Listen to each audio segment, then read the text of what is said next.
I want to say something that seems strange. There is something called a life force on the inside of blood.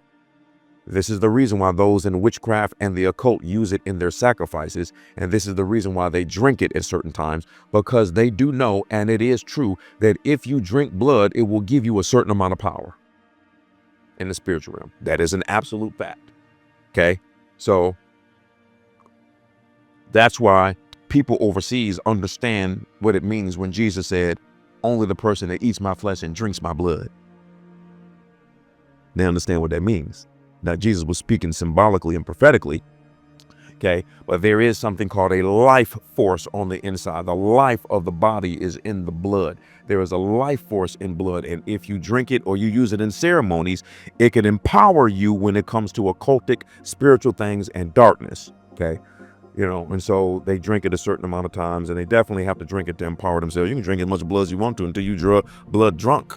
You know, it'll never be enough to cover against people who just accepted Jesus Christ. See, so when we talk about, you know, I plead the blood or the blood of Jesus, it's talking about the life force that's in that blood.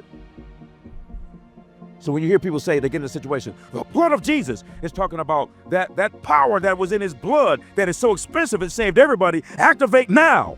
That's what it means. You understand what I'm saying?